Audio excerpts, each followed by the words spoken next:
राजा रामचंद्र भगवान की जय, रामदेव जी महाराज की जय, भगवान दास जी महाराज की, मथुराम जी महाराज की जय, श्री गुरु बिहारी दास जी महाराज की जय, भागवत महापुराण की।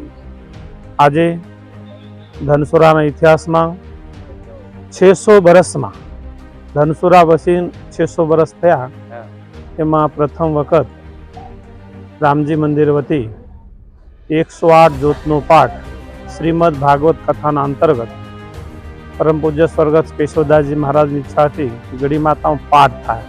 કેવો પાઠ થાય ને ક્યારે થાય એને ક્યારે કહ્યું નહોતું, લેકિન અચાનક યોગ થયું અને એના પુણ્યતિથિના દિવસે સાબરકાંઠાના આરોલીમાં પ્રથમવાર 108 જ્યોતનો પાઠ એમના પુણ્યતિથિ નિમિત્ત થાય છે.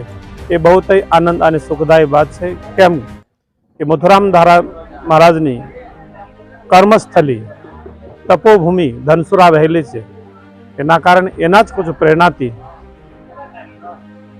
દિવ્ય આશીષ મહાપુરુષોને મળ્યું અને આજે બધા જ ગાદીપતિઓ, દેવરાજ ધામના ગાદીપતિ, રાજપુર રામજી દેવરાજ મંદિરના ગાદીપતિ, રાજપુરના રામદેવજી મહારાજના મંડળના ટ્રસ્ટીશ્રીઓ, જાલિયા મઠના ટ્રસ્ટી પ્રમુખશ્રી મોહન શ્રી રામદાસજી મહારાજ, આબેલવાલા કૌશિક બાપુ, બાયર ઠાકોરના વ્યાસ મહારાજ, એવા તમામ ભક્તોના સાથે ઇતના મોટા પંડાલમાં જે પ્રથમ વખત એ સાધુ વતી ઇતના મોટો પંડાલ બાંધ્યું છે અને એમાં આજે 108 જ્યોતનો પાઠ થાય છે અને એનો સંકલ્પ એક જ છે, બધાના સુખાકારી માટે.